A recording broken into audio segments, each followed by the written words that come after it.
நீங்க அந்த பொண்ணு ஸ்ரீமதி அது செத்து போச்சு. அதையும் இன்னும் ஒரு தீர்வும் கிடைக்கல. ஒருத்தரா இந்த மாதிரி தான் மாத்தி மாத்தி எல்லாம் ஒண்ணு வந்தா இன்னொன்னு மறைஞ்சுது, இன்னொன்னு வந்தா இன்னொன்னு மறைஞ்சுது. மக்கள் என்ன பண்ணுவாங்க? அதை கடந்துதான் போயின்னு இருப்பாங்க. ஆனா அதுக்கெல்லாம் தீர்வே கிடைக்கல. தெரிய மாட்டேங்குது. அதை அப்படியே ஆஃப் பண்ணி விட்டுறாங்க. ஏன் அந்த மாதிரி பண்றாங்க?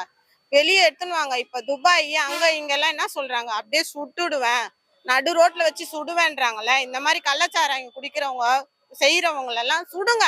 கண்ணுக்கு முன்னாடி ரோட்ல நிக்க வச்சு சுடுங்க. அப்போ என்ன ஆகும்? அவன் பார்த்து பயப்படுவான். ஐயோ நம்மளுக்கும் இதே நிலைமை தாண்டா கொடுப்பாங்க அப்படின்னு பயப்படுவான்.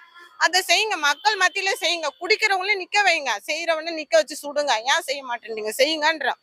பெரிய பெரிய அதிகாரிங்கெல்லாம் நிறைய பேர், போலீஸ் அதிகாரிங்கெல்லாம் அந்த மாதிரி எல்லாம் செஞ்சு எவ்வளவு பேர் எடுத்திருக்காங்க. ஆனா அவங்க எல்லாம் எங்க போனாங்கன்னே தெரியல. இப்போ எல்லாம் காணாம போயிட்டு இருக்காங்க. அவங்க செத்து போறாங்க, உடனே அந்த பணத்தை குத்து அப்படியே ஆஃப் பண்ணிடுறாங்க. அதை மறந்துடுறாங்க. அந்த 10 லட்சம் காலி ஆயிட்ட பிறகு என்ன பண்ணுவாங்க? திருப்பி அதே கூலி வேலைக்கு தான் அந்த குடும்பத்தை போய்